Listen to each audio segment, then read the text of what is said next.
This is That Twin Mama podcast. But hey, you don't have to be a twin mom to be here. I'm not like a regular mom. I'm a cool mom. So whether you are new, soon to be, or seasoned parent, or maybe you just hope to have kids someday, I promise you'll find something to love, learn from, or laugh at in each episode. I'm your host, Berty. Let's do it.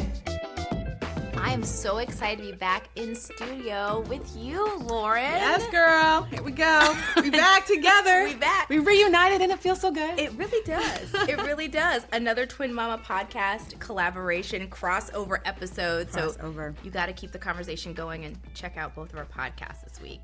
Heck yeah. We are talking about so many things. This is a fun episode. Like, I really have been talking to Lauren about what we want to talk about and what do we want our audiences to know or to discuss. What do you want to know about us? What do we want to just get on camera and say? Which half of it will be edited out later. Right. But exactly.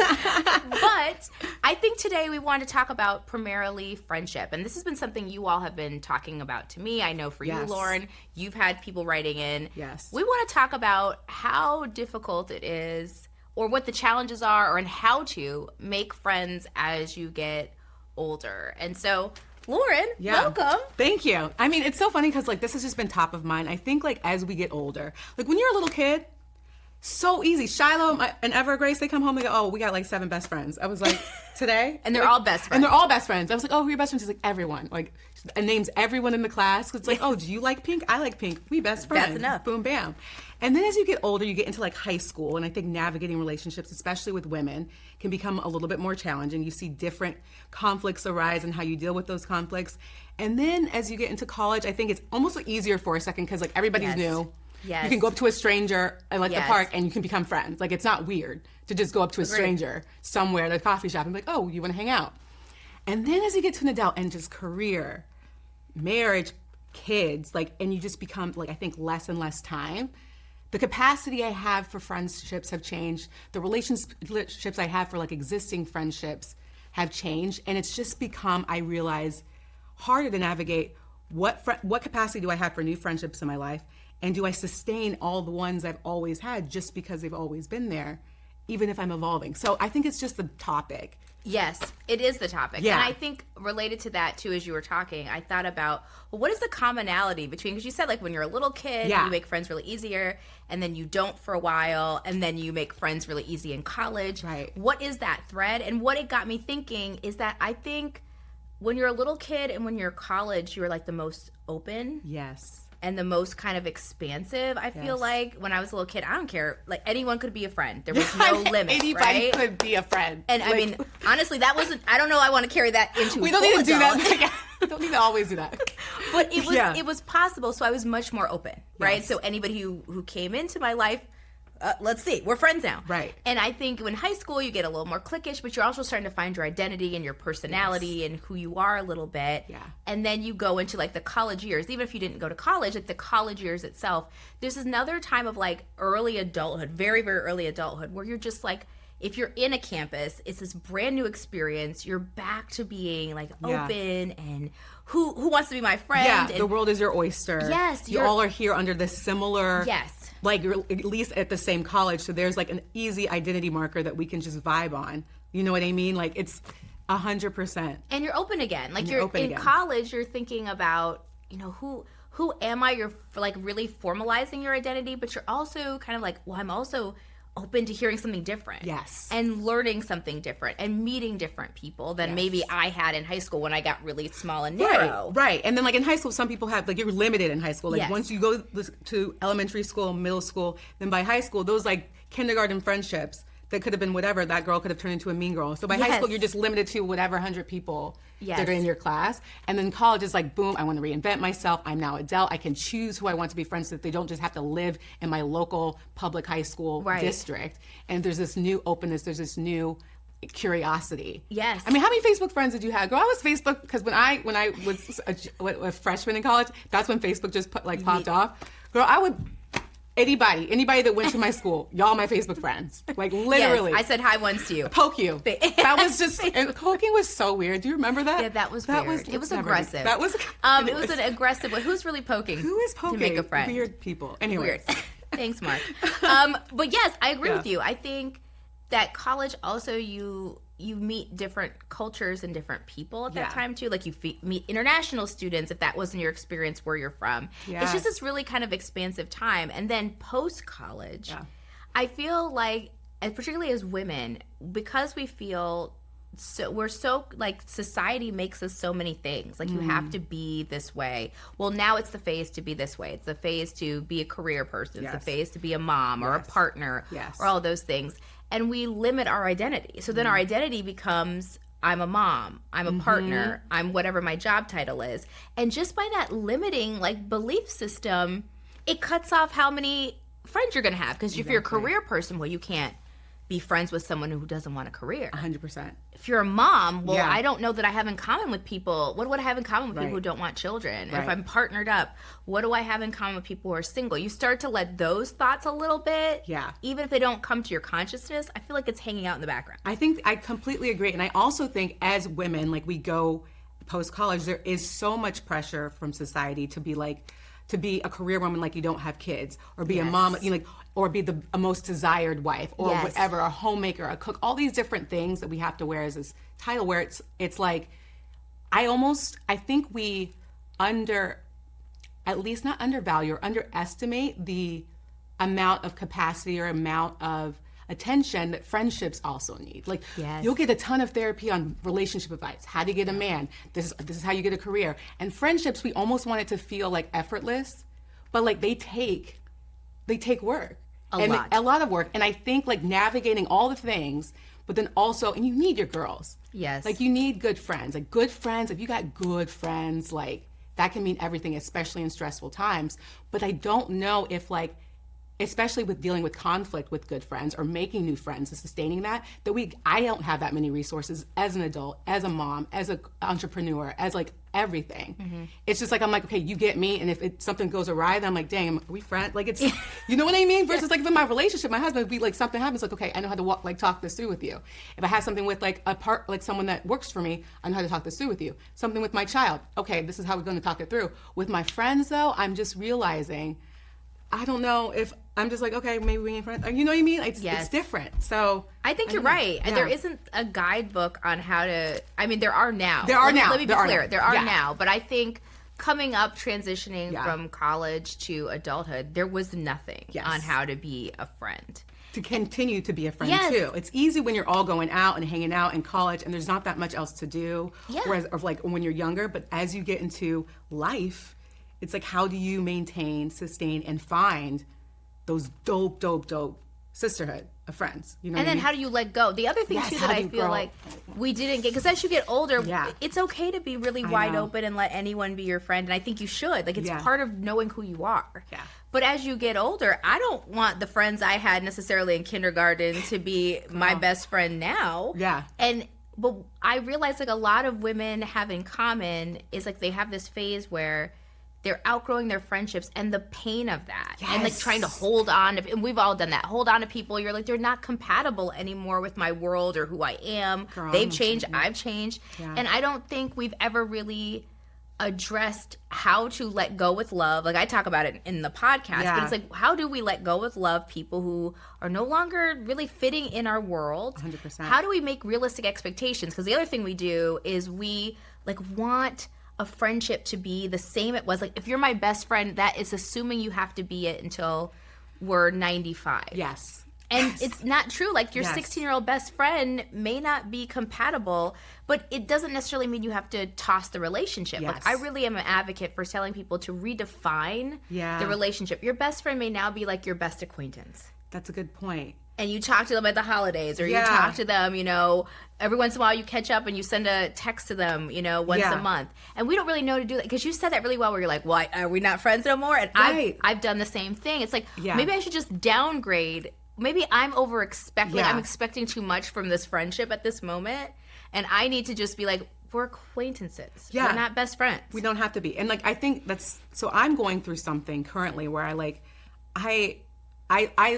not loyal to a fault, but like some of the people I've been friends with forever, I just will rock with, even if like I'm like, wait, what we got in common? Like now, you know what I mean? Like, because as you evolve, as you heal, as you grow, like as should your relationships. But I I am having a hard time figuring out how to do that. Like without, I mean, maybe it's the people pleaser in me. Maybe it's like I need this likeness sometimes. Like that's from childhood, right? Mm-hmm. But like, have you navigated letting go of a relationship, a friendship in particular, and that been, is there anything you'd handle differently? Has it been like a weight lifted? I'm just curious because I actually haven't gotten to the point where I'm able to do that. It's like two things come to mind. Okay. So one, it was like a friendship breakup, which I always tell people was way worse than any romantic breakup I've ever had. Right? It was worse. It felt like the way we broke up felt like we were in a relationship. Right. The way it broke up was similar, but the impact lasted far longer, and the pain of it and what I learned from it. Right, I learned a couple things in that. It's like it wasn't really like the worst. No one was terrible to each other or over the top or cruel or anything, but it really hurt to be like, this is what I don't like about you. Oh, okay. This is what I don't like about you. Yeah. And then we're never speaking again to each other, right? And we didn't. We've never really spoken, like beyond passing. We've never spoken for now like almost a decade. And so what I learned from that is I should have been looking out for. There was a lot of unhealed. Like I was an unhealed person. This person was very unhealed, and we met each other. Be careful of like trauma bonding. Like that's overused. But like bonding when you're not well. Like there are people you meet when you are struggling, and you form some of the tightest friendships in struggle together. Yes. And what I tell people is now, as I've gotten older, I realize the litmus test for like who is my friend, who's in my community really closely, isn't their capacity to help me when I'm struggling. It's their capacity to tolerate joy, like being happy for me. Because I think as Black women, because we have been conditioned, we have a lot of things and challenges to overcome. So our natural superpower is like, if girl, you got a problem, I will show up at 3 a.m. to get rid of that man or that partner that's no good to you. I will show up to, hold you when you get laid off from your job. I will show up for you in struggle. But when you really begin to heal yourself, know yourself, love yourself, your friendships, you start to see like not everybody comes with you to be excited that you have a good partnership, that you've got the life you love, that you are settled and happy and love yourself. You start to lose people along the way. And I think the mistake I made is I didn't realize that that's how we bonded. And so if we weren't healed, which neither of us were, we were never going to make it. I wanted to get better. I'm sure she wanted to get better, but we weren't going to be able to do that together. I love that. And I love that distinction because I think as I'm like growing and not growing in some of my relationships or just being very intentional about who I consider a close friend, it's like, can they show up in the joyful moments? Are they genuinely loving me as much as I love them? Like they want what's best for you versus like here to maybe talk about you behind your back, secretly envious. Like, you know what I mean? Like you don't want that in your circle. But then also I would say like, that's like the like the nucleus of it. Like that's the center point. Because I think sometimes we conflate or we confuse, we don't have anything. I became a mom and you're no longer a mom. Yeah. So now I don't think we can be friends because you don't get me. And yes, I think there are times, like I have a lot of friends that aren't parents. Like I just do. But because the reason why I do, because it's like a vibe and I love it. But I also have like a mommy platform and mommy groups I'm a part of. So I don't need my friends to fill that void of, why don't you get that this diaper cream sucks? Or like, why don't you understand that I'm pulling my hair? You know what I mean? Like, I want you to show up for me in the way you can, but there's only so much you can do if you haven't raised a child. But I don't need that from my friends, right? So like, I would also just like give people advice. Like if you're going through different stages, you become a wife or you become different things and your friends don't have as much in common, if you still love them and you think they love you as much as you love them, join a mommy group. Join something else or like join an entrepreneur, like if it's something business-wise, so you can feel that and it's not all put on your friends to be all the things. Because if you think about it, they wouldn't do that in relationships. Like if your husband likes to golf and you don't like to golf, he ain't gonna be like, golf? He gonna golf with some people. You know what I mean? Like, right. He'll be like, learn to golf. I need you to golf with me. Like, or we're ending the relationship. You don't like golf anymore. Be like, yeah, exactly. So it's just something that you just said just remind me of that. No, and I think it ties into the second relationship. So I said like the first relationship and realizing how I adjusted it. It didn't adjust well, and it was not a great friendship breakup. And that's what I realized is like people you meet at the bottom of yourself emotionally, if you all are not at the same rate trying to climb out, the relationship isn't going to survive. Yes. But the second thing I learned when I was adjusting a relationship was really to be clear that not everyone is going to be everything to me. And I think that was a through line in all relationships. And understand that, like, as Iyanla says, like, there's people for a reason, for a season. And a lifetime. Yeah. And I always went in being like, everybody's lifetime, every partner, every friend, every person I met on the street, lifetime. And it was the adjustment of that to say, you know, this relationship, this friendship, it's like, this was a season. This person helped me. And I wish I would have done that with that other friend, right? Because we could have parted with more love. I don't think we parted horribly, but we could have parted with more love. Yeah. To be like, thank you for being here for me when I was at the bottom. Yeah. Because I needed someone to talk to and make me laugh, and, you know, we could hug it out and be there, really intensely be there. But you're probably not going to carry me through the rest of my life. Yeah. Yeah. And that's what I corrected with this other relationship. Was like, okay, yeah, this was not a lifetime friendship, but I'm so grateful that they were in my life, and so I let them go with love. If they pop up on a text message in the future, I don't have those feelings of like, girl, why are you calling me? Who this? New phone, who this? Yes. Like, that energy isn't there. It's like, oh, I'm excited to hear from you. Yeah. How are you doing? And I think that is the piece that that's my piece of advice as well, as like, adjust the relationship and know that you can have a lot of people in different piles. Like, now I have less best friends. Yeah. Well, I don't even know if I have a best friend anymore as you get older, but I know I have a lot of pockets of friends places. Yes. I love that. And I love that distinction too, because I think I commend you in both situations that it seems like you got to a point of communication, even if it was like more or less with love in each one. But I do see sometimes, like in friendships, I might be guilty of this, that I'm just going to stop. Yeah, ghost time. I just kind of passively I do that too. Oh, I've done that too. Okay. Let me know. Like, I'm just like, I don't really feel like, you know what I mean? I'm not going to tell, like, the conflict resolution that I have with all my other relationships isn't always there for my women friendships. Sometimes it is. But sometimes it's just like, you know what? I can't. I have no more emotional capacity. And I'm ghost town. Yeah, we just let it die. And that's okay. Not me, though. I don't know. It's a personality thing. But I'm gonna. You should, and it's good. I gotta run my mouth. And I think that's healthy. I think in every friendship, if you have something coming up, and like you're just gonna choose to A, gossip about them, that's not healthy. What's the point of doing that? B, just ghost them and not tell them why you're feeling a certain way. That's not for what. Like, I know. Like, that doesn't do anything. But if you want the relationship or don't, it's smart. It's just like an adult thing to do, to communicate like you would do with a husband or a wife or your child. Like.